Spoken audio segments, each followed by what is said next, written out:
One of the derivative rules that we're going to be learning this semester is something called the chain rule. And the chain rule is based off of compositions of functions.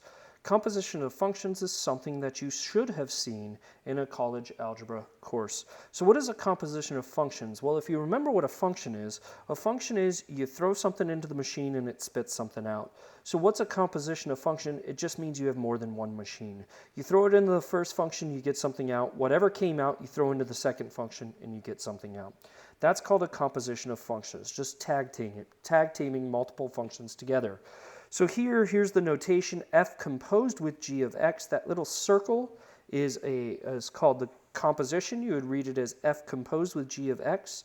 It can be written this way as well, f of g of x. So those are the same thing. I want you to notice if you use that circle notation, f composed with g of x, that you're always going to do what I call the inside function first, the one that's closest to x. That's what you do first.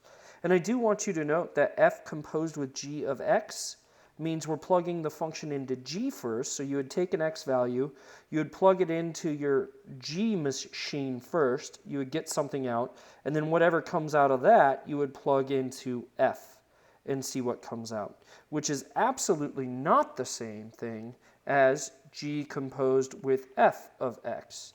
G composed with f of x would say take your x value, and what you're going to do is you're going to throw that into f first. Whatever comes out of that, you would throw into g, and then see what comes out. Those are not the same thing, so you need to be very careful with that. Which order is it in? Order does matter for compositions of functions. So how do you find a composition of functions? Well, it's not too bad. You just plug one function into the other, or you plug one value of a function into another. So let's look at the example. It says, given f of x equals 2x plus 1, and g of x equals x squared plus 2, find each composition of function. So the first one says f of g of x. So what are we going to do? We are literally going to take g of x, which is x squared plus 2, and everywhere you see an x in your original function f of x, you're going to plug g of x into that value. That's what that notation means. So everywhere we see an x, we're actually going to plug in x squared plus 2, plugging one of the functions into the other.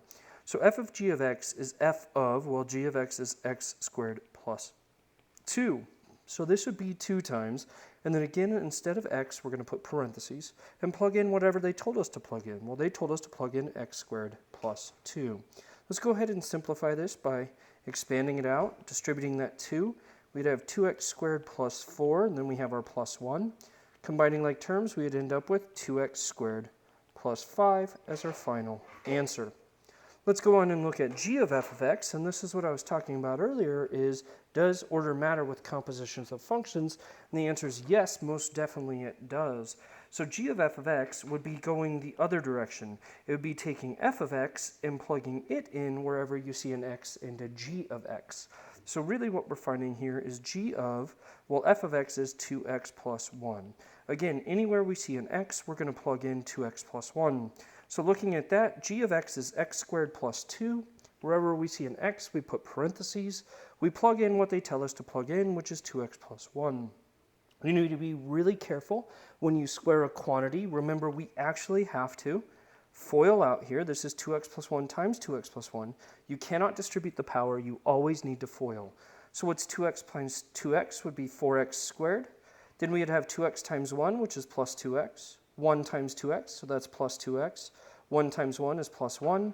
So cleaning up that inside, I'd have 4x squared plus 4x plus 1. That's just what that first part is. So I'm going to go back to the big problem. Again, I'm just substituting in, instead of 2x plus 1 squared, I'm going to substitute in what I just found, which was 4x squared plus 4x plus 1. That was that 2x plus 1 quantity squared, but I still have the plus 2. So combining like terms, I'd end up with 4x squared plus 4x plus 3 as my final answer on that one. Okay, I just want to, it's not in the packet, but I just want to make sure you guys understand a little bit more. So what if I said something like find g composed with f of 2? What would you do? Well, this tells you to take 2 and plug it into f of x. Whatever you get out, plug into g of x. So the first thing we would do is find f of 2, which would be 2 times 2 plus 1, which would be 5. So what comes out when you plug 2 into f of x is a 5. Now we take that 5 and we plug that into g. So what's g of 5? Well, that would be 5 squared plus 2, which would be 27. So that's compositions of functions in general with x's and compositions of functions at numbers. I hope that helps you out and gives you enough so you can do the extra practice problems.